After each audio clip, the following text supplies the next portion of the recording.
Bueno, mis hermanos, hoy vamos a estar dándole continuidad a este estudio del libro de los Hechos.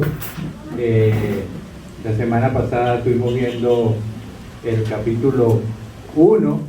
Se hizo un poco extenso porque la idea era ver el capítulo 1 para tener en las próximas, esta semana y las dos venideras, ver el capítulo 2 con más detalle, no que sea más importante, pero sí está la esencia de lo que esta enseñanza nos quiere transmitir, que es la fundación de la primera iglesia, la iglesia que se fundó, que se originó en Jerusalén.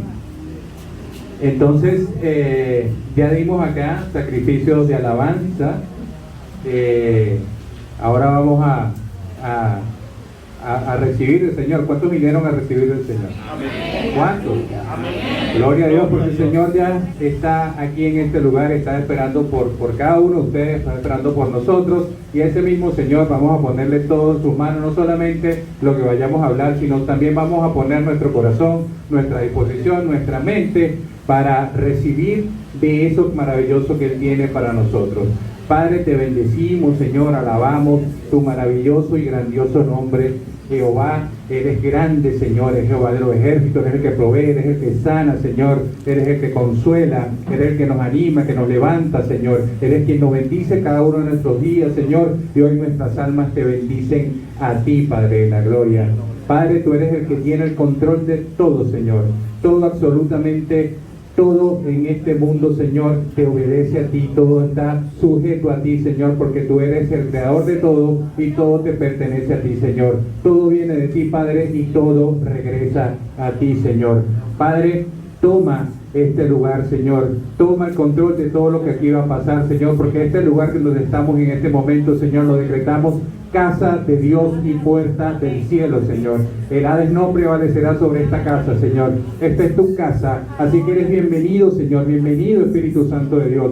Bienvenido a la vida de cada uno de nosotros. Bienvenido a este lugar. Muévete como quieres, Espíritu Santo de Dios. Llévate todo espíritu diferente al Espíritu del Señor. Llévate todo espíritu de distracción, todo espíritu de pereza, Señor. Es echado fuera en este momento, Señor, para que seas tú y solo tú tocando nuestros corazones, Señor, con tu palabra que es espada, Señor.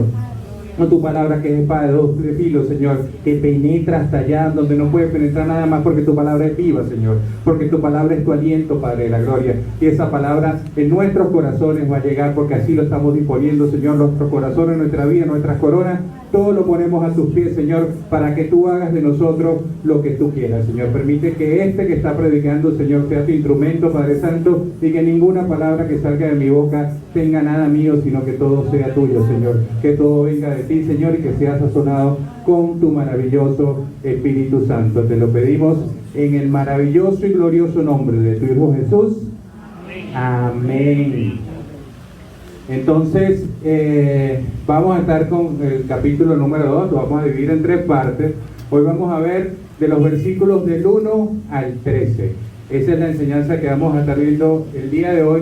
Hechos, capítulo 2, versículos del 1 al 13. Básicamente vamos a ver la llegada del Espíritu Santo. Recuerdan que eso lo vimos la semana pasada, la anunciación del Espíritu Santo. Vemos la llegada del Espíritu Santo. Pero por amor a aquellos que no estuvieron la semana pasada y por lo que se quedaron dormidos, vamos a hacer un breve resumen de lo que vimos la semana pasada en el capítulo 1. En el capítulo 1 lo primero que vimos fue que esta es una segunda edición o como un segundo tomo, una segunda parte de un escrito que hizo Lucas, que la primera edición se llamaba, es el Evangelio que lleva su nombre, y la segunda parte es el libro de los Hechos. Vemos que en el Evangelio según San Lucas, Lucas nos relata todo la historia de Jesús mientras tuvo su ministerio acá en la tierra, y ahora en este libro vamos a ver en el libro de los Hechos la transición de que Jesús estaba entre nosotros para que Jesús fuese elevado al Padre y el Espíritu Santo, que es el que vamos a ver hoy, descendiera y tomara el lugar de dirección en nuestras vidas. Entonces, eso es lo primero que vimos. Vimos que Lucas es el escritor de ambos libros, tanto del Evangelio como el libro de los Hechos. Y luego vimos que el Señor, después de resucitar, estuvo 40 días y 40 noches apareciendo y desapareciéndose a los discípulos, y estuvo hablándole una sola cosa. Esa cosa lo llamamos el reino de los cielos, y hablamos que era el reino de los cielos en 40 días. Esa parte el Señor estuvo hablándole de la importancia del reino, de lo grandioso que es el reino, y nos enseña a nosotros la importancia de que nos sintamos ciudadanos del reino, no solamente de hecho, sino de acción, porque tenemos que pensar como gente del reino, y el reino no está aquí, el reino está más allá, y el reino se mueve en lo espiritual, y nosotros debemos ser entonces espirituales tal y como cada uno de los ciudadanos del reino, porque nuestro Señor que nos creó es espíritu, y nosotros somos creados a imagen y semejanza, por lo tanto también somos espíritu. Entonces el Señor habló de la importancia, para dejarlo bien preparado, primeramente la importancia del reino y de la comisión que iban a hacer. Luego el Señor anuncia que viene uno de igual magnitud, que viene uno igual que él, un paracleto, que es el Espíritu Santo. Y entonces los discípulos nos manda a esperar en Jerusalén a que llegue esa promesa que le había hecho el Padre. Los discípulos van, esperan en Jerusalén y obedientemente están allí hasta que veamos en este capítulo qué pasa cuando llegue el Espíritu. Luego vimos la ascensión del Señor Jesucristo, que dijimos que Lucas, de los más de 40 autores, aproximadamente 40 autores que tiene la Biblia, solamente Lucas relata el hecho de la ascensión del Señor Jesucristo, y lo relata 2 veces, tanto en el Evangelio como acá en el libro de los Hechos. Es el único que relata, dice que el Señor Jesucristo fue alzado, fue elevado, que Él no se elevó, sino que el Padre, le da la autoridad al Padre de ese hecho, así como también se le dio la autoridad al Padre de levantarlo entre los muertos. Fue el Padre que lo resucitó, ahora es el Padre que lo levanta y le da un lugar de privilegio, le da un lugar a su derecha, un lugar y un nombre que es sobre todo nombre, sobre el cual toda rodilla se doblará en el cielo, en la tierra, debajo de la tierra, en el mar, y ese nombre es el nombre de Jesús, el nombre que es sobre todo nombre. Allá está el Señor está allá intercediendo por nosotros, el Señor no está allá después que fue exaltado, no está rascándose la barriga, el Señor está ahí, sigue trabajando, y a través de Él el Señor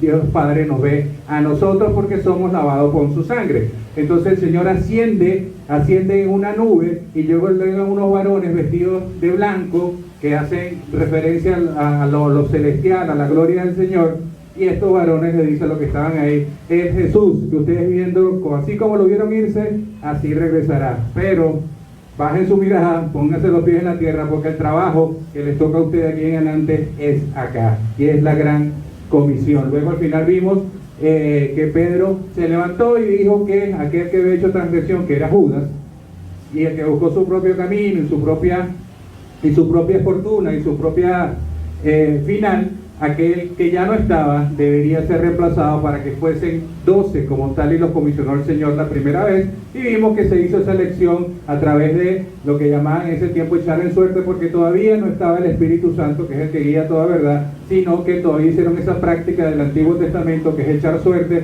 pero es la última vez que vamos a leer de ahí en adelante la Biblia que se habla de ese término, porque de ahí en adelante todos tenemos la dirección del Espíritu Santo para guiarnos y tomar decisiones.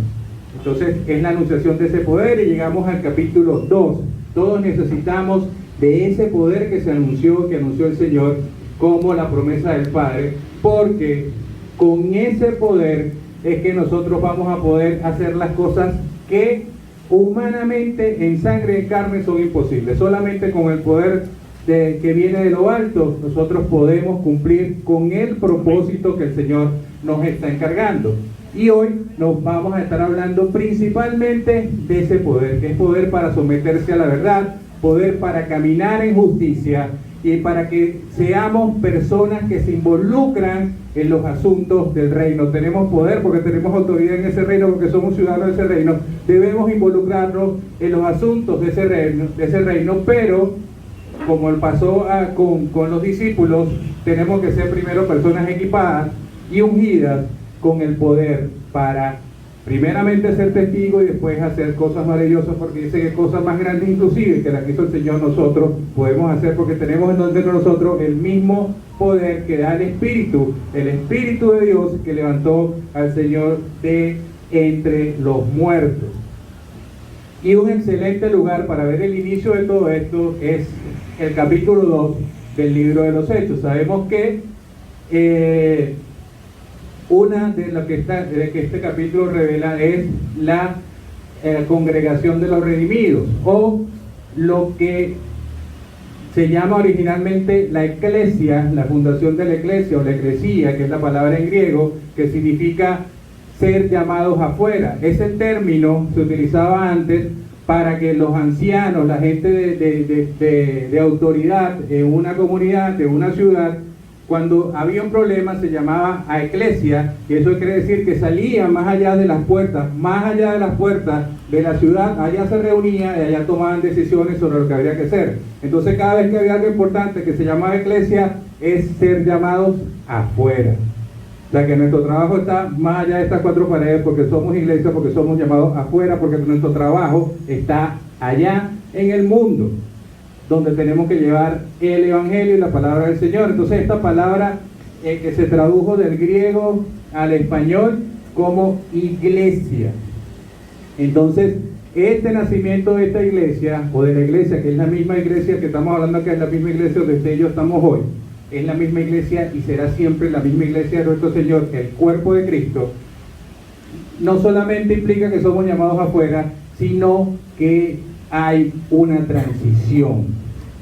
A partir del capítulo 2 del libro de los Hechos vamos a ver un cambio de marcha, vamos a ver una transición que pasa en la historia. Vamos a ver esa transición importante y una transición que tiene que ver con una travesía. Somos personas, usted y yo tenemos que empezar a ver nuestras vidas a partir del momento que recibimos a Cristo y estamos en esto de la iglesia, que estamos en lo espiritual, iniciamos una travesía, así como un vehículo, un carro, una casa rodante, un autobús, inicia un viaje, inicia una travesía. ¿Qué necesita ese vehículo para rodar? Gasolina. Nosotros en esta travesía, en esta transición espiritual, necesitamos de esa energía, de ese poder, de esa gasolina, pero en el espíritu. Eso viene dado por la tercera persona de la Trinidad, que es el Espíritu Santo de Dios. Y de Él es que vamos a tratar profundamente en este estudio. Entonces, abra su Biblia, libro de los Hechos, capítulo 2. Vamos a leer los versículos del 1 al 13. Igualmente, como la semana pasada, vamos a leer el pasaje y luego vamos a ir sacando de las enseñanzas y lo que el Señor quiere darnos. Es importante, mis queridos hermanos, que me sigan con sus Biblias, porque lo que la palabra le dice a usted leyéndola ahí, el rema, eso es para usted. Y si no lo cree, hágalo en fe. Es así. Léalo en su Biblia, síganlo, que están ahí, no se limiten meramente a escucharme, lean sus Biblias. Si no tiene Biblia, busque un cristiano y póngase al lado y le lea encima del hombro. Hechos capítulo 2, del versículo 1 al 13, dice la palabra: cuando llegó el día de Pentecostés, estaban todos, ¿cómo estaban? Le dije que esa palabra iba a salir mucho, juntos, ya que son dos cosas diferentes. Y de repente vino del cielo un estruendo como de un viento recio que soplaba, el cual llenó toda la casa donde estaban sentados, y se les aparecieron lenguas repartidas como de fuego, asentándose sobre cada uno de ellos, y fueron todos llenos ¿de qué? Del Espíritu Santo, y comenzaron a hablar en otras lenguas según el Espíritu les daba que hablasen. 5. Moraban entonces en Jerusalén judíos, varones piadosos de todas las naciones bajo el cielo, y hecho este estruendo se juntó la multitud y estaban confusos porque cada uno les oía hablar en su propia lengua, y estaban atónitos, maravillados, diciendo: mirad, ¿no son galileos todos estos que hablan? ¿Cómo pues les oímos hablar cada uno en nuestras lenguas como en la que hemos nacido? Partos, medos, alamitas y los que habitamos en Mesopotamia, en Judea, en Capadocia, en el Ponto, en Asia, en Frigia, en Panfilia, en Egipto, en las regiones de África, más allá del Cirene, y romanos aquí residentes, tanto judíos como prosélitos, cretenses, árabes. Les oímos hablar en nuestras lenguas, las que hablaban en sus lenguas, no hablaban pistoladas, las maravillas de Dios. Y estaban todos atónitos y perplejos, diciéndose unos a otros: ¿qué quiere decir esto? Subraya esa pregunta. Mas otros, burlándose, decían, estos están llenos de mosto. Otra traducción dice, estos están borrachos.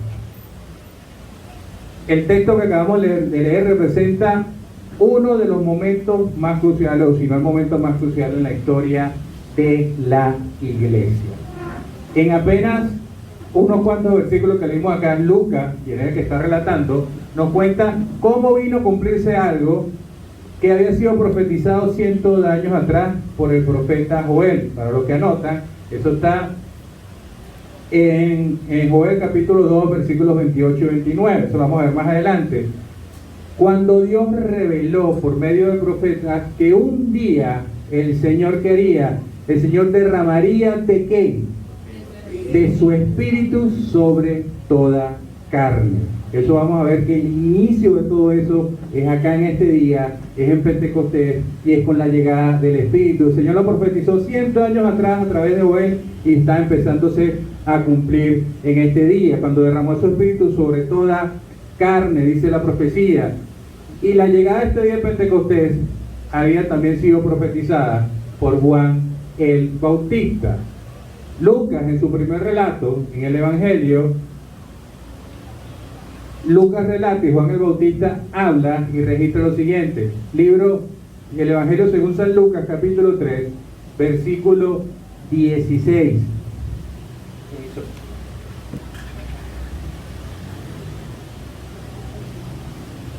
Amén. Lucas 3:16, dice la palabra. Juan respondió diciendo a todos, yo os bautizo con agua, pero viene el que es más poderoso que yo, que a quien no soy digno de desatar la correa de su sandalia, y él lo bautizará ¿con qué? ¿Con qué? Con el Espíritu Santo y ¿qué? Y fuego. Entonces ya Lucas, Juan el Bautista, relatado por Lucas, había profetizado la llegada de este día. No solamente Joel, también Lucas había hablado de la llegada de este día y nos dijo que el bautismo del Espíritu, ¿por quién es dado? Lean el final del versículo que dice, ¿por quién es dado? ¿Quién nos bautizará? ¿Quién? ¿Quién es Él? Que dice Él, Cristo los bautizará. El bautismo del Espíritu Santo es dado por Cristo. Dice, Él, Cristo, los bautizará. Porque, ¿quién es Cristo? Aquel que Él dijo que yo no soy ni siquiera digno de atarle la sandalia. Él lo bautizará con el Espíritu Santo y con fuego. O sea que el Espíritu Santo, el bautismo del Espíritu Santo es dado por Cristo. Y Juan también nos dejó ver que cuando eso ocurriera iba a haber una señal que estaba relacionada con fuego. Entonces, este pasaje, estos 13 versículos, 14 versículos, vamos a verlos, los quise ordenar de una manera que podamos estructuradamente sacar las enseñanzas de este pasaje. No tenemos tiempo para enseñarlo, para ver algo expositivo versículo por versículo, pero sí vamos a ver de cada uno de los versículos y el contexto en general, unas enseñanzas que nos ayuden a ver con un poco más claridad, con un poco más de claridad lo que aquí el Señor quiere darnos el día de hoy. Y yo he dividido entonces, para exponer esto en esencia, 5 puntos de enseñanza.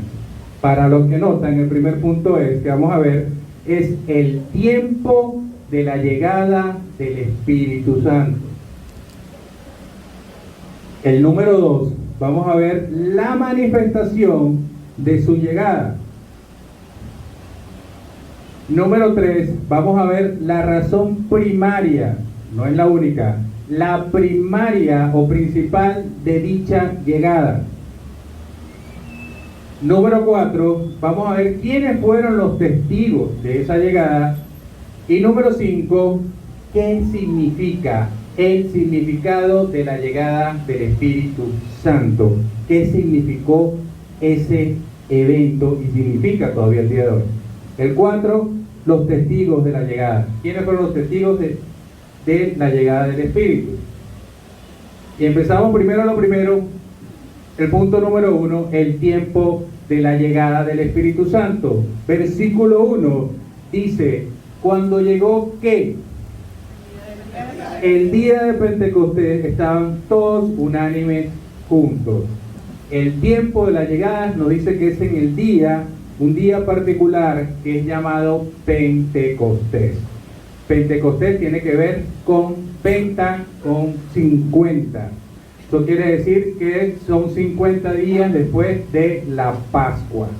Entonces, esta escena ocurre en ese día, un día muy conocido por el pueblo judío, porque Pentecostés, o también llamado la fiesta de las cosechas, era una de las 3 fiestas, no las únicas, de las 3 fiestas más importantes del pueblo judío.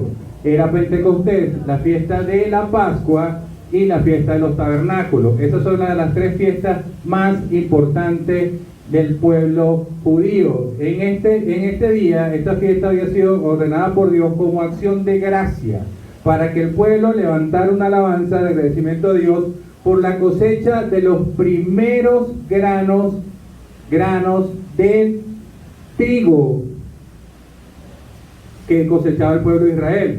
Y esta fecha, como le dije, 50 días, Pentecostés, 50 días después de la Pascua. Hay algo que les quiero resaltar rápidamente acá, no estaba seguro de decirlo, pero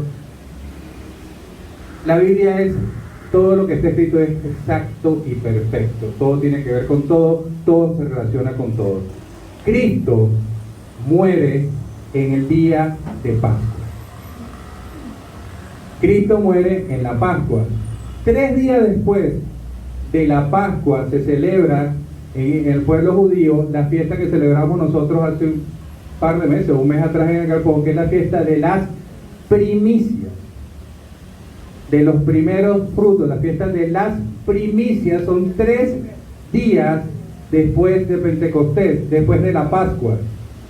Cristo muere en Pascua, 3 días después de la fiesta de las primicias. ¿Qué pasó 3 días después que Cristo murió?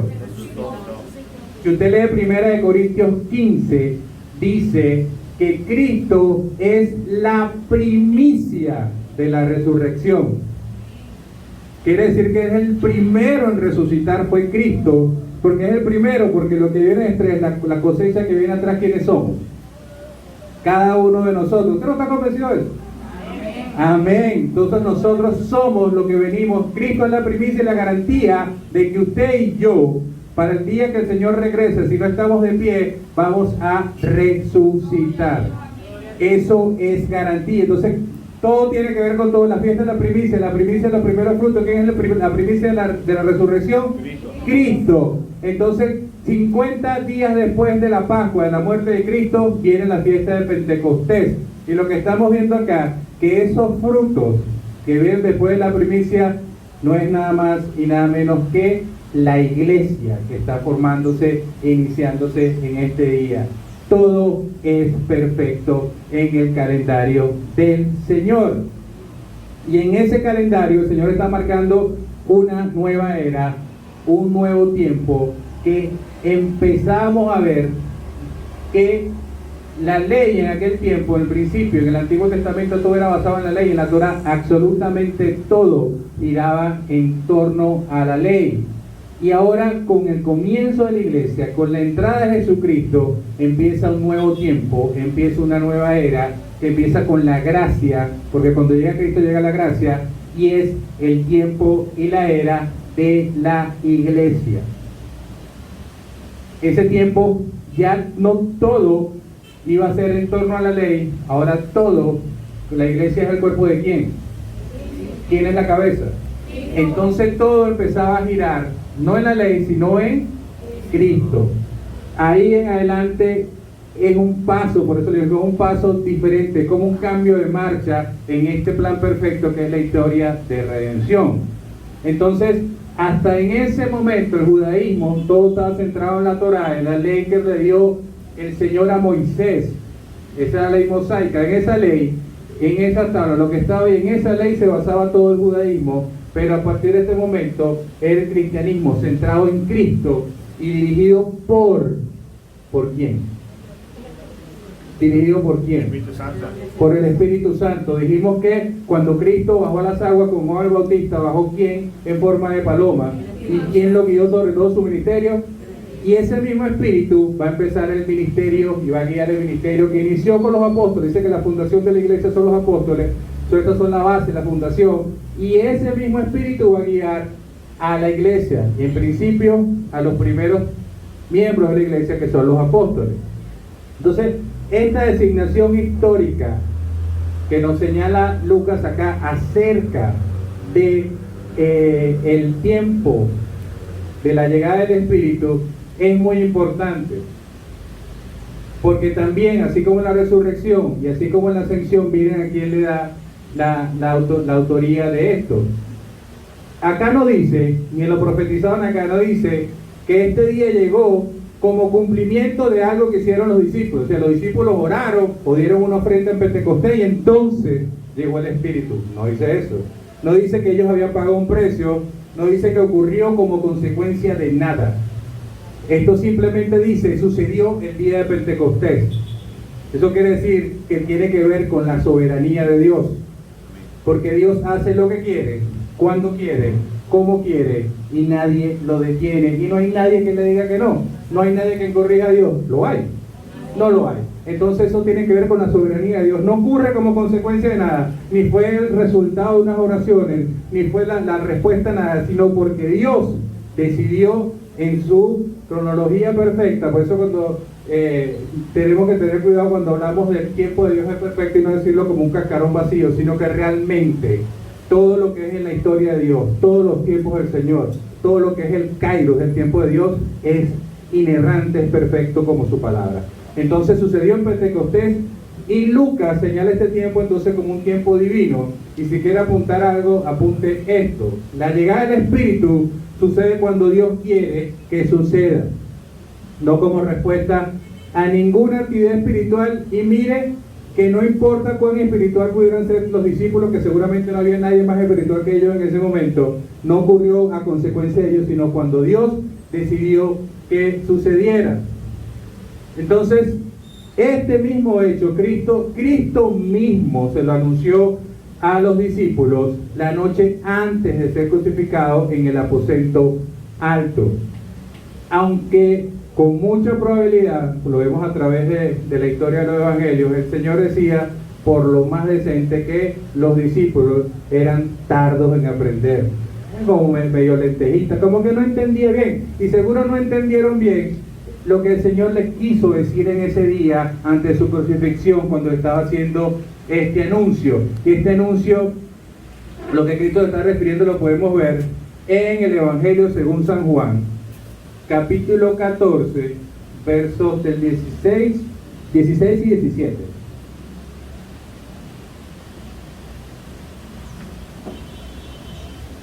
Juan 14, 16 y 17 dice la palabra: y yo rogaré al Padre, y Él los dará otro consolador, otro paracleto. Y cuando hable de otro, esa palabra que se traduce ahí como otro, en original dice uno de igual magnitud, uno exactamente igual que Él.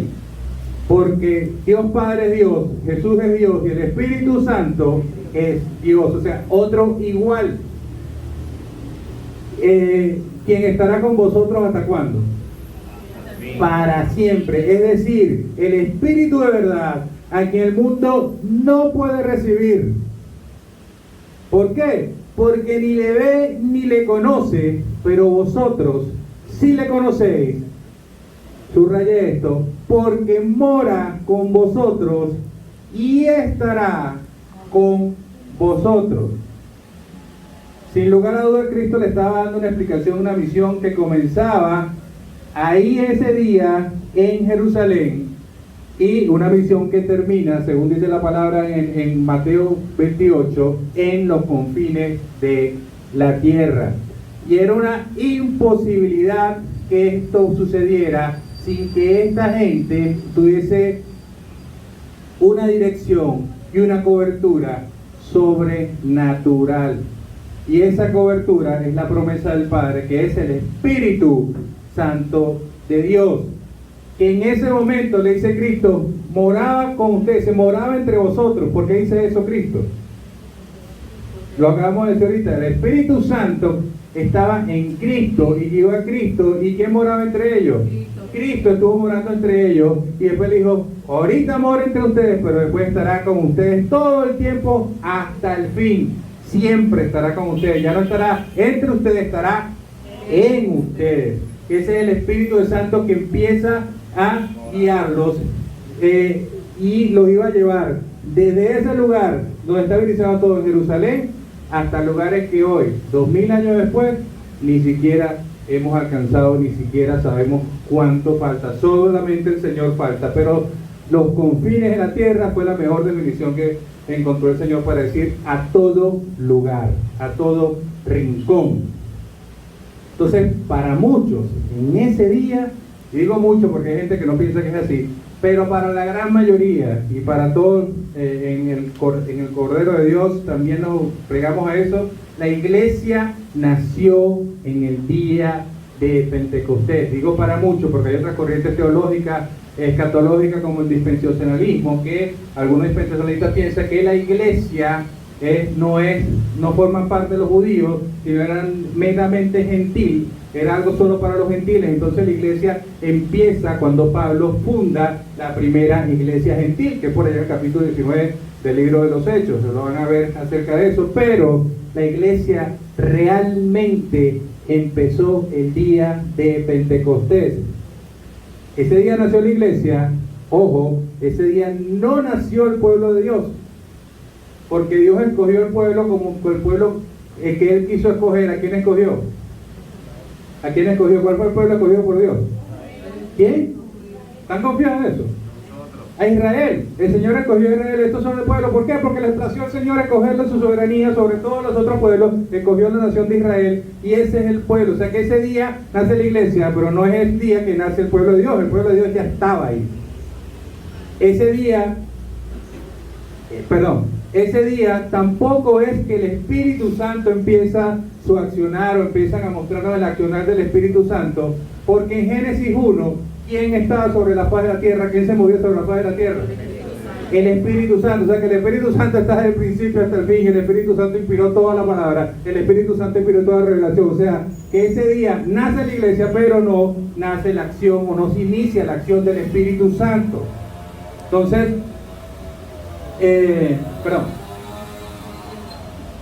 hablando del Espíritu Santo en el Antiguo Testamento, el Espíritu Santo se manifestaba en la voz de los profetas.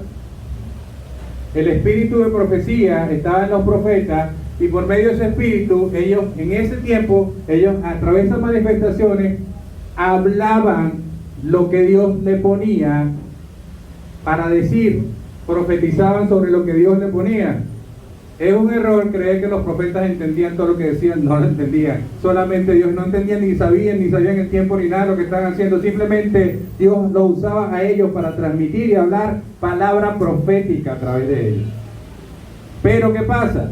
En ese tiempo también, si buscan en Génesis, creo capítulo 2, del versículo 10, 11 en adelante, hay una parte que se lee que dice, y dijo Dios, y dijo Adán hablando con Dios en ese diálogo. Después que dice, versículo 11, 12, y dijo Adán, y más abajo dice, dejará el hombre a su padre y a su madre para unirse a la mujer en una sola carne. Estoy parafraseando, y eso es palabra profética acerca de ¿qué?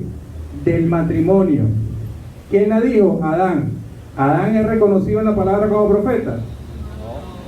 El Espíritu tomó a Adán en ese momento y Adán con el Espíritu profético dio palabra del Señor, palabra profética. Otro ejemplo, Israel, Jacob, antes de morir, él reunió a cada uno de sus hijos y empezó a ¿qué? A profetizarles, a decirles sobre su destino, sobre la vida de cada uno de ellos. A todos ellos, Jacob, Israel, fue conocido en la Biblia como profeta. Fue el espíritu de profecía que en ese momento, a través de Jacob, dijo palabra profética. Entonces, la acción del espíritu estaba ya desde el Antiguo Testamento. El espíritu estaba activo todo el tiempo. Entonces, la iglesia, tal y como nosotros la entendemos y la conocemos, es un cuerpo de creyentes multiétnicos. ¿Por qué multiétnico? Porque la iglesia no es solamente de los judíos, la iglesia también está en los gentiles, y la iglesia es de todo aquel que confiese con su boca y cree en su corazón que Cristo es su Señor único Señor y suficiente Salvador. Todo aquel que crea eso y confiesa con su boca, todo aquel es un creyente en Cristo, y todo aquel es parte del cuerpo de Cristo, es parte de la iglesia. No tiene que ver con nacionalidad, no tiene que ver con raza. Entonces, si creemos que esto es así, en cada uno de estos creyentes hay algo en común que lo diferencia de los demás. Y es que lo que decía el Señor, que los que no lo tienen no pueden verlo ni recibir lo que es el Espíritu Santo que mora en cada uno de nosotros. Entonces, esos son los creyentes, esos son los que forman parte de la iglesia. Y si entonces entendemos nosotros esto como la iglesia nació en Pentecostés. Amén. Punto número 2, la manifestación de su llegada. Vamos a leer los versículos 2 y 3 y dice: y de repente vino del cielo un estruendo como de un viento recio que soplaba, el cual llenó toda la casa donde estaban sentados, y se les aparecieron lenguas repartidas como ¿qué? ¿Como de qué? Asentándose sobre cada uno de ellos, o sea, sobre cada uno de los que estaban ahí. Vimos en el capítulo 1 que eran alrededor de 120, y estaban los apóstoles, estaban los discípulos, estaban en ese lugar. Entonces, ese día que dijo el Señor, el día de Pentecostés, ese día llegó el Espíritu Santo. El Espíritu Santo no puede ser visto. El Espíritu Santo no puede ser visto, pero su llegada ciertamente no pasó desapercibida. Sería inconcebible que el Señor, como dijo en la profecía de Joel, derramara de su Espíritu, del Espíritu de Dios, Dios que vive en cada uno de nosotros, que Él derramara de su Espíritu, y el día que Él hiciera eso, que Él llegara a su Espíritu a hacer eso, no fuese notado por nadie, nadie se hubiese dado cuenta, y no hubiese sucedido algo que fuese evidente, sobrenatural, de que en ese momento estaba llegando por una acción divina, el Espíritu Santo estaba descendiendo sobre todos los que estaban en ese lugar. Porque el Espíritu Santo que mora en nosotros, ciertamente mora en silencio entre nosotros, pero vamos a ver acá, y vimos acá, en los versículos que leímos, que la llegada del Espíritu Santo para nada fue en silencio. Dios usó en este pasaje que leímos 3 elementos fundamentales para hacer notar la llegada del Espíritu. El primer elemento que utilizó fue el viento, que mencionó el viento, dice que sopló como un viento, como recio. La palabra, bien, la palabra que describe viento en hebreo tiene el mismo significado que espíritu y significa lo mismo que aliento.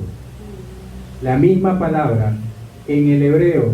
En el griego también la misma palabra que define viento, define espíritu y define aliento.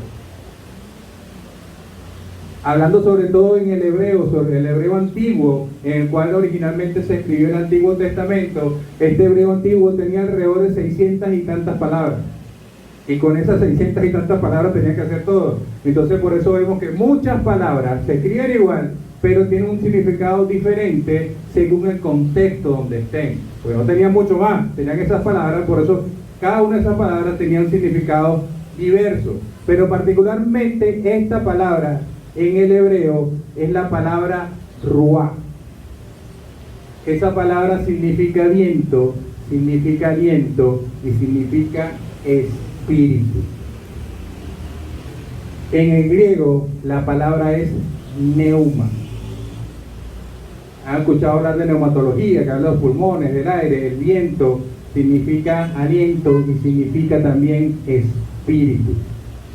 De manera que Dios utilizó esta palabra no por casualidad, porque es una palabra de lo que llaman una palabra gráfica, que es como una pintura, una palabra que no solamente te describe algo, sino te da la idea de lo que el Señor quiere decir. El Señor cuando te dice, yo estoy hablando de viento, pero es más. Porque en Juan 8, si mal no recuerdo, dice que el Espíritu de Dios como viento se puede mover donde quiere y va donde quiere y como quiere. Amén. Y ese mismo Espíritu y ese mismo es aliento. Porque entonces la palabra, ¿de dónde viene? El Espíritu de Dios, que es exhalación. Pues dice cuando Dios agarró a Adán para darle vida, que exhaló sobre él, su aliento. ¿Y qué le dio? y ese aliento no es el espíritu, porque entonces el cuerpo regresa a la tierra donde pertenece, el espíritu ¿dónde regresa?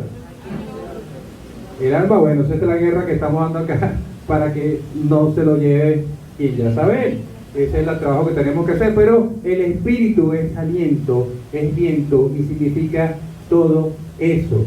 Cuando la palabra dice que toda la escritura es inspiración de Dios, la palabra que dice inspiración es aliento. O sea que toda la escritura es aliento de Dios, y tiene sentido porque toda la escritura fue inspirada ¿por quién?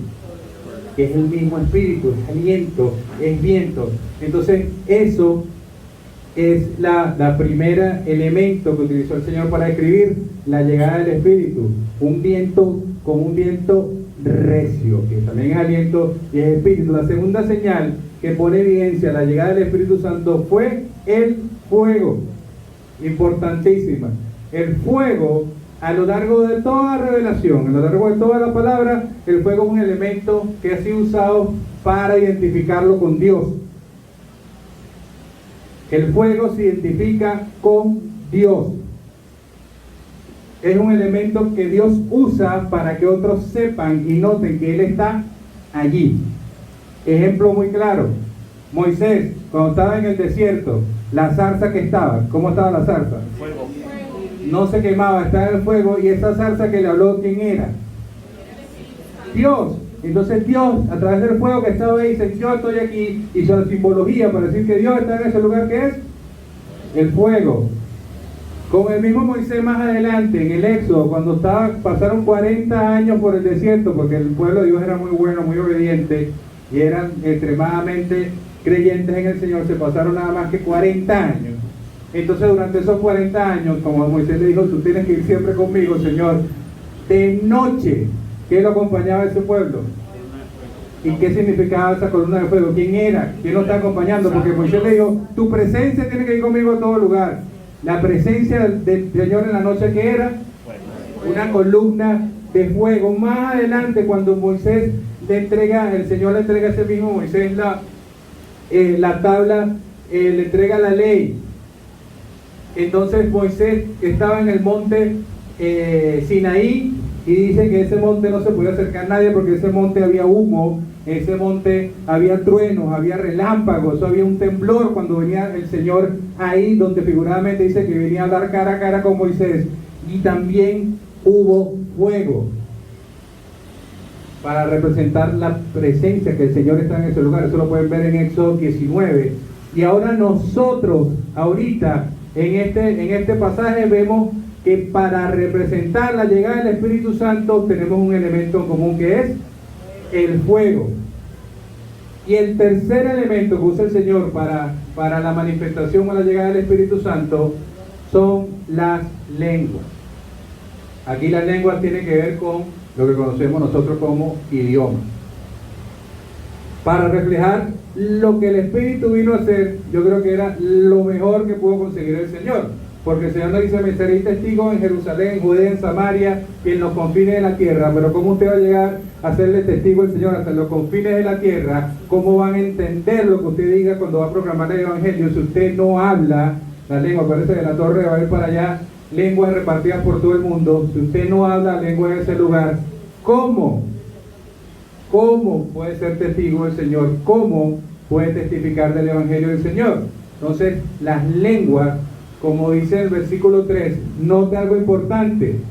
Aquí no dice que llegaron múltiples lenguas y se posaron sobre ellos. No, llegó una sola cosa, un solo ser, que es el Espíritu, fue el que llegó. Y después esa sola cosa se dividió como lenguas de fuego que se posaron sobre cada uno de ellos.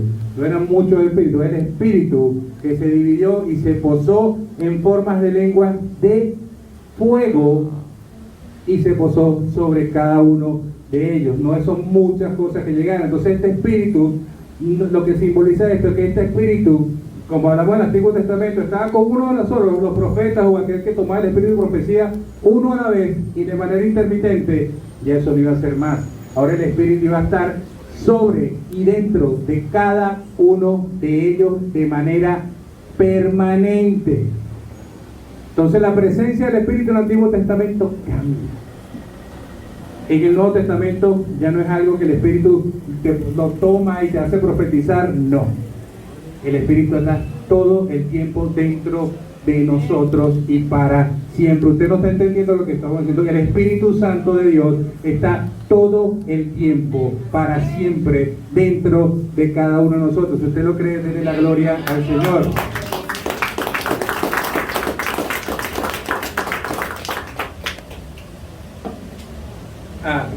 Ahora, todos los que estaban allí tenían entonces, todos los que estaban posados ahí con esas lenguas sobre su cabeza, tenían el símbolo del Espíritu Santo. Eso quiere decir que Dios a partir de ese momento vendría a habitar sobre cada creyente de manera permanente. Y eso comparado con lo del Antiguo Testamento es algo totalmente nuevo, es algo diferente. Lo marca el principio de un nuevo tiempo, de una nueva era. Punto número 3, la razón primaria o principal, no la razón única, la razón principal de la llegada del Espíritu. Dice que todos fueron llenos, versículo 4, dice, todos fueron llenos ¿de quién?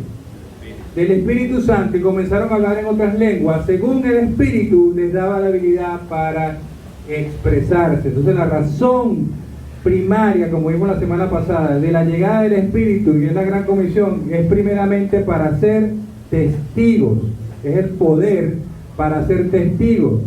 Cuando usted le firma un poder a alguien, un poder notarial, usted decir que esa persona puede representarlo a usted y puede firmar y puede hacer actos en nombre de usted. Así el Señor nos delega un poder. Cuando se habla del poder de Dios, la palabra que se usa es dunamis, que es el mismo principio, la misma raíz de la palabra de donde viene dinamita. Ese poder, ese mismo poder nos está delegando el Señor en cada uno de nosotros para ser primariamente testigos y proclamar su evangelio. Y entonces dice que esta gente empezó inmediatamente, la palabra que traduce Reina Valera como hablar, en el original está mejor traducida como decretar. Esta gente empezó a decretar sobre Dios, hablar, decretar sobre las maravillas de Dios en otras lenguas, en otros idiomas. ¿Por qué sabemos que son otros idiomas y por qué podemos decir que son lenguas carnales, son lenguas,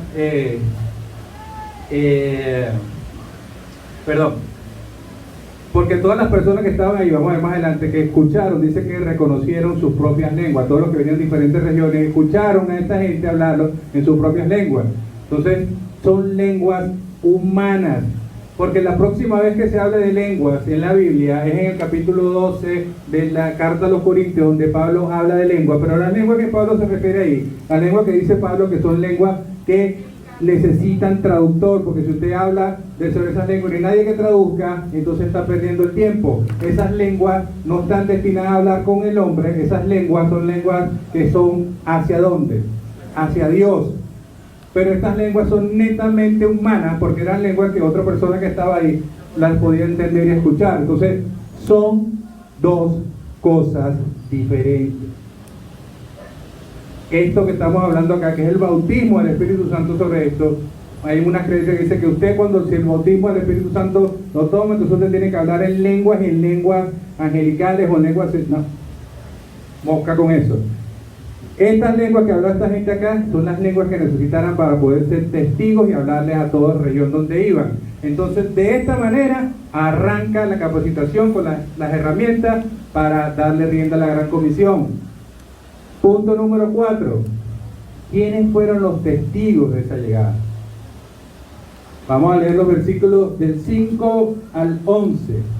Rápidamente. Se moraban entonces en Jerusalén judíos, varones piadosos de todas las naciones bajo el cielo, y hecho este estruendo, se juntó la multitud y estaban confusos, porque cada uno de ellos les oía hablar en qué, en su propia lengua, y estaban atónitos y maravillados diciendo, mirad, no son galileos todos estos que hablan. ¿Cómo es que lo oímos hablar en cada una de nuestras lenguas en la que hemos nacido?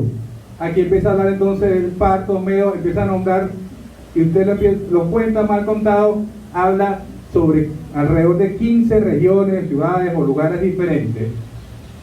Y todas estas personas los escucharon hablar en sus propias lenguas ¿de qué? De las maravillas de Dios. Aquí hay como 15 regiones que se representan en este pasaje. Ya ver lo importante de esto. Y luego dice, por otro lado, que estos que están hablando estas lenguas, dicen, estos no son simples galileos, porque ser galileo, mi hermano, en aquel tiempo no era algo de chacoete, era bajitico ser galileo. Los galileos eran las personas más, quizás menos estudiadas, menos cultas de todas las regiones de Jerusalén, eran los galileos. Y entonces por eso dicen despectivamente, pero no son estos galileos que ni siquiera han salido de esa ciudad en su vida, los que están hablando en otras lenguas que entienden todo el mundo, que viene de diferentes lugares sobre la tierra, vienen acá. No son estos galileos, pero despectivamente no son estos simples galileos que están hablando en nuestro idioma. Y creo que entonces podemos ver acá, en esta representación de estos 15 o un poco más regiones que están acá, es como si Dios nos diera una pintura en ese momento, en ese lugar, de lo que iba a ser la gran comisión. Esos 15 regiones que describen ahí pueden simbolizar a todo el mundo que nos toca a nosotros llegar, y estaban ahí. Entonces, esto es lo que va a pasar, dice el Señor. En la lengua de cada uno de ellos, ustedes tienen que ir y hablar de qué, de las maravillas, hablar de qué, del Evangelio, hablar de qué, de lo que les habló, vamos a ver más adelante cuando lo hace Pedro en su discurso, que es lo que hablan de qué, de la vida, de la muerte, de la sepultura, de la resurrección y de la ascensión de Cristo. Y eso no es más que el Evangelio. Es el único Evangelio, no hay otro. Entonces,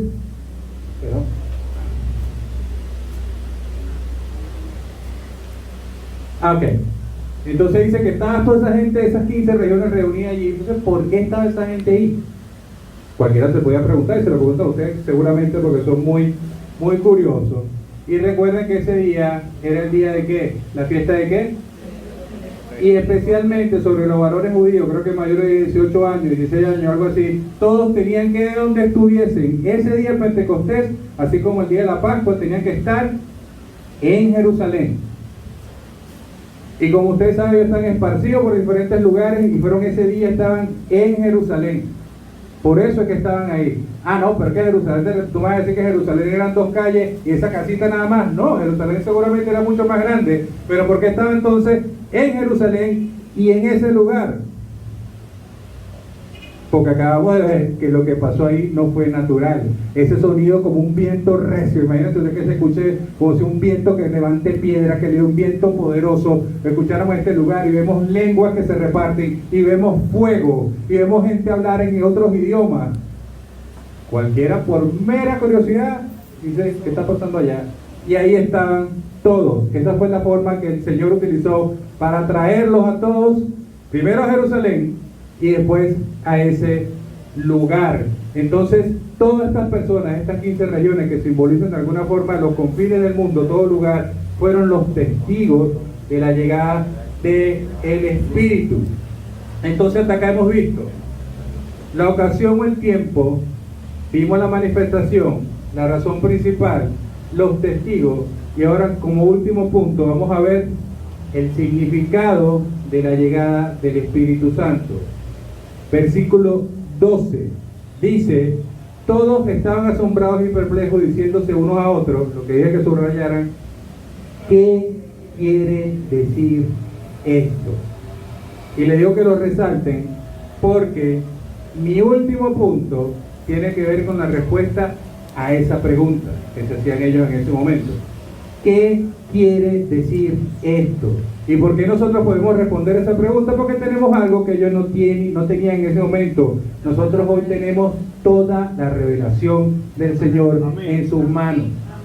Nosotros sabemos todo lo que el Señor revela, está ahí.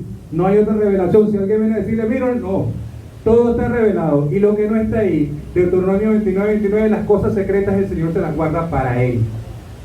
Pero toda la revelación del Señor está en sus manos. Nosotros podemos hoy saber qué estaba pasando ahí. Ellos no sabían, ellos estaban siendo protagonistas, ellos están experimentando ese momento, y por eso se preguntaban qué está pasando ahí. Entonces nosotros somos más que bendecidos, somos más que bienaventurados, que tenemos ese tesoro en nuestras manos. Tenemos todo íntegro. Lo que el Señor nos revela está en ese libro, que es la palabra de Dios. Por eso nosotros podemos tener respuesta a cosas que ellos no conocían.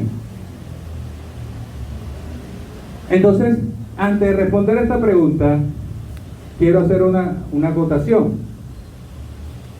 Yo dejé el versículo 13 intencionalmente aparte para hablarle un momentico de él. Lo dejé separado intencionalmente y el versículo 13 dice, pero otros, ya hablamos de uno que estaban, ¿qué? Diciendo qué está pasando, pero otros, esta conjunción para decir, habían otros que se burlaban diciendo, esta gente está borracha. Mi hermano, si se olvida todo lo que dije, que no se olvide. Siempre, no a veces, siempre que hay un hecho, una manifestación gloriosa de Dios, siempre va a haber una manifestación. No puede ser tan gloriosa, no puede ser tan poderosa, pero siempre va a haber una manifestación de la maldad que habita en el corazón de los hombres. Siempre va a haber una manifestación del enemigo y sus huestes no se quedan de brazos cruzados. Ahí está pasando algo glorioso, hay una manifestación espiritual y hay una gente por otro lado que está diciendo, esto es lo que están es borrachos. Siempre, mis queridos hermanos, siempre, cada uno que se para usted aquí a danzar, a dirigir, a llevar la palabra, siempre que usted se levanta a hablar de las maravillas, a hablar y glorificar a Dios, siempre que usted hable del reino, siempre que el reino quiera seguir avanzando, el enemigo no se va a quedar quieto. Si usted ve que en su vida no pasa absolutamente nada, es porque usted no está haciendo nada. ¿Y para qué se molesta el enemigo? ¿Para qué perder tiempo con gente que ni moja ni empapa? Siempre que pase eso, va a haber una manifestación de la maldad que habita en el corazón. Es la maldad, porque ese es el trabajo del enemigo, es cegarlo. Por eso Dios dice que nos quitamos el velo de los ojos cuando llegamos a Él. Y una cosa importante, haciendo esto, no diría que el mayor pecado, pero un pecado muy malo que hace la gente y que puede cometer la gente en este tipo de acciones, es que le atribuyan a Satanás cosas que son de Dios. Ah, hermano, pero ¿cómo sé yo? Porque hay algo que si usted no lo tiene, es un don, pídaselo al Señor, que se llama discernimiento de espíritu. Por eso digo, si no se lo olvidó todo, que no se olvide esto. Discernimiento de espíritu es que sabemos de dónde viene y cómo viene las cosas que están pasando y lo que nos está diciendo la persona, el que esté hablando, porque puede que el enemigo se lo dé a usted en un paquete con lazo y todo, pero eso no viene de Dios. ¿Y cómo sabe usted si viene de Dios o no? Porque usted tiene discernimiento de espíritu. Si no tiene discernimiento de espíritu, siente que no puede discernir entre las cosas, de dónde vienen las cosas, pídaselo al Señor, porque eso es un don. Y toda dádiva y todo don perfecto, ¿de quién viene? El Padre de las luces, en el cual no hay sombra de variación. Discernimiento de espíritu. Si usted no tiene discernimiento de espíritu, por eso es que el diablo le da 3 vueltas cada rato y lo zarandea, porque ni se entera de las maquinaciones del enemigo. Porque el único que nos puede revelar las maquinaciones del enemigo es el Señor. ¿Y cómo nos revela a nosotros? A través de su espíritu que mora en nosotros. Amén. Porque fíjense, ¿cómo usted puede ver con ese discernimiento que le da el Señor a usted como creyente el día de hoy?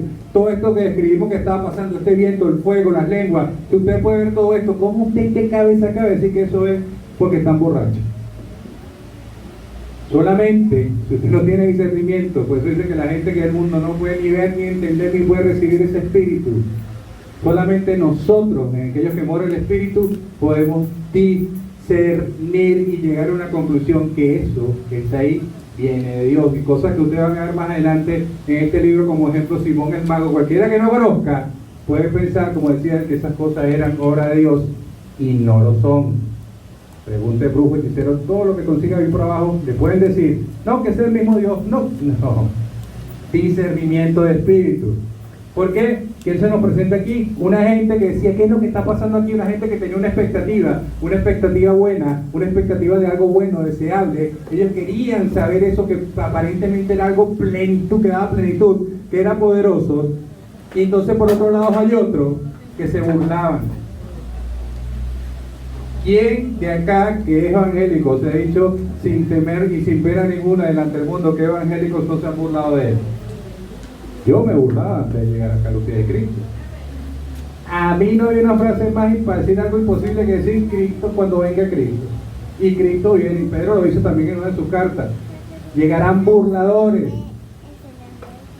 Y eso es lo que tenemos que enfrentar. Entonces eso es lo que levanta el enemigo. Tenemos dos perspectivas diferentes. De esta gente que tenía lo que estaba esperando bueno y de esta gente que los levantó el enemigo. Entonces, ¿qué nos enseña esto? Que siempre habrá oposición a las cosas del Señor. Siempre. Por eso la batalla que libramos todos los días. Siempre. Por eso están siempre de pie y estamos de pie. Cada uno de los intercesores, porque todos nosotros somos intercesores en la batalla, porque siempre habrá oposición. Dice que nuestra carrera como cristianos, como el salmón, es contracorriente. Siempre habrá oposición, porque el enemigo no te ataca a ti, el enemigo ataca tu propósito. El enemigo no puede tomar el lugar que el Señor te dio a menos que tú lo abandones. Entonces siempre habrá oposición cuando hay una manifestación de Dios. Eso no fue en aquel tiempo nada nuevo, hoy no es nada nuevo, y hasta que el Señor regrese no será nada nuevo. Entonces, volviendo a la respuesta final del versículo 12, podemos decir que Dios envió el Espíritu a la iglesia para crear una unidad perfecta. Recuerden que la palabra unánime y junto salía ahí, eso es junto físicamente y junto también el Espíritu. Dios envió su Espíritu para que esa unidad, en esa nueva estructura que está creando, fuese perfecta. Efesios 4:3 dice: esforzados por perseverar la unidad de ¿quién?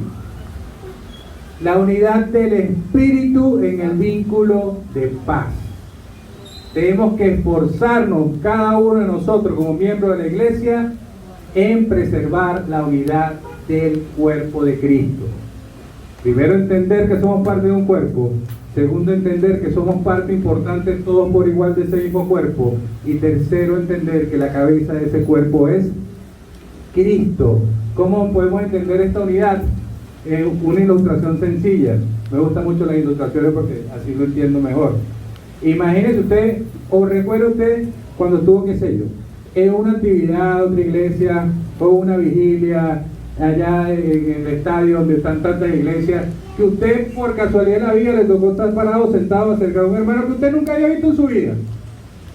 Y comparte con él y habla con él, y a los 15, 20 minutos, usted tiene una sensación de que usted a esa persona la conoce de toda la vida, o por lo menos la conoce de hace bastante tiempo, como que la conoce, como que hay una intimidad.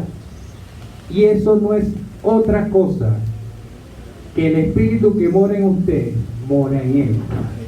Y se comunica espíritu con espíritu. Esto es lo glorioso, lo maravilloso, lo grandioso y lo sobrenatural del Señor, de la obra del Espíritu Santo. Espíritu con espíritu se comunican y usted siente esa extraña sensación, pero es la unión y la comunión y la unidad de qué, en dónde. Por eso nos dice que no, unidad agarrado en brazo con brazo, no, en el Espíritu. Y para cerrar, mi hermano, Dios hace lo que ni usted ni yo podemos hacer. Él, a través del Espíritu que mora en nosotros, Él lo hace. Pero usted y yo, en carne y sangre, es imposible que lo hagamos. Entonces Dios, con esto que está haciendo acá, esto que está empezando acá de su obra redentora, lo termina y nos lo muestra perfeccionado en ese libro cuando usted lee en Apocalipsis, porque dice en Apocalipsis que entonces el día que se veamos con el Señor, el día que el Señor venga por su iglesia, todo lo que van a subir allá en ropas de lino fino van a ser de toda raza, de todo pueblo, de toda nación bajo la tierra. No dice solo los hebreos, no dice solo los judíos, sino toda esa clase multiétnica que nosotros entendimos y acordamos o no acordamos que son los que conformamos la iglesia. En Apocalipsis lo dice, toda raza, todo pueblo y toda nación. Eso que se concreta en el día de Apocalipsis nace en Pentecostés. Ese pueblo por el cual el Señor va a venir, la novia por el que el Señor va a venir a buscar, nace en este día. Por eso lo importante de entender lo clave y el cambio de historia, de marcha de la historia que sucede en este día. De manera que si usted, como parte del cuerpo de Cristo, como le toca ser testigo, como nos manda la palabra, a la hora de testificar, usted pone primero su testimonio personal, está bien, pero que eso no dure mucho. Bájese y ponga el testimonio de aquel porque usted fue enviado a hablar. Está bueno que es un testimonio personal, pero el testimonio que tiene que entregar, el que tenemos que dar, es el testimonio de la vida, de la muerte, la sepultura, la resurrección y la ascensión de nuestro Señor Jesucristo, que es el centro, que es el que donde gira todo, de la iglesia, es la cabeza de todo. Ese es el testimonio que tenemos que entregar. Ese es el testimonio que tenemos que dar, y a eso fuimos llamados. Entonces, ese trabajo que empieza en Pentecostés es un trabajo que empieza en dos niveles. En un nivel íntimo, porque usted y yo, cada uno con el Espíritu, pero se hace un trabajo colectivo, porque ahora somos todos como parte de un cuerpo que tenemos que ir a hacer el trabajo y velar los unos por los otros. Ahora somos un colectivo, ahora somos una fuerza que se llama iglesia, y eso es lo que vino a hacer y a unir el Espíritu Santo. De manera que mi deseo en oración a partir de este momento es que el Señor, con esa disposición que usted le mostró y que usted le muestra en intimidad, nos use como testigos para llevarnos a todos los puntos que nos quiera llevar, donde el Espíritu nos lleve, así como el Espíritu guió al Señor en el desierto, donde el Espíritu nos llega. Nosotros primero le dijimos, heme aquí, envíame a mí. Cuidado con lo que dice, heme aquí, envíame a mí. Si usted no tiene disposición del corazón, no lo haga. Si usted está dispuesto de verdad a llegar donde quiere llegar con el Señor, heme aquí, envíeme a mí. Y entonces usted va a ser enviado en una tarea que va a empezar en su familia, en su hogar, en su comunidad, en su ciudad, en su estado, en el país, y quién sabe dónde va a terminar. Padre, gracias, Señor, por este tiempo. Padre, gracias por la maravillosa obra de tu Espíritu en cada uno de nosotros. Gracias, Señor, porque nos bendices, porque nos cuidas, Señor, porque nos das el discernimiento a través del Espíritu, Señor, para que ninguna arma forjada en contra de nosotros nos pueda dañar, para que podamos ver las maquinaciones del enemigo, Señor, para poder someternos a ti y resistir al enemigo, y él saldrá huyendo, Señor, porque el Espíritu Santo que mora en nosotros tiene el poder de hacer milagros, el poder de hacer proezas, el poder de hacer prodigios, y el poder para hacerte testigo, Señor, delante de todo el mundo, Señor, de quién eres para nosotros, Padre Santo. Eres nuestro único, Señor, y suficiente Salvador. No hace falta más, porque tu obra redentora es única. Tu sacrificio en la cruz alcanza para todo. No hace falta más, porque el sacrificio tuyo, Señor, fue y es perfecto, Señor. Y hoy mora tu Espíritu, Señor, en cada uno de nosotros, para que nos permita hacer cosas aún más grandes, Señor. Gracias, Señor, porque nos instalaste, nos sembraste, Señor, en esta iglesia, Señor. Nos sembraste en este lugar con un propósito, Señor. Y no nos moveremos de acá, Señor, porque nos sigan bañando tus aguas hasta que tú lo dispongas, Señor, porque somos obedientes a ti, Padre Santo, porque el Espíritu te sigue a ti, Señor, porque el Espíritu nos indicará dónde ir, Señor. Y no nos moveremos y no tomaremos ninguna decisión, Señor, sin el Espíritu tuyo lo apruebe, porque es tu Espíritu quien nos guía en verdad y quien nos convence de pecado, Señor. Te bendecimos, Señor, y alabamos tu maravilloso nombre. Alma mía, bendice al Señor y no olvides ninguno de sus beneficios. Te bendecimos, te adoramos, Señor, te exaltamos a ti, al Cordero y al Espíritu, en el maravilloso y poderoso nombre de Jesús, por los siglos de los siglos. Dios los bendiga, Dios los guarde.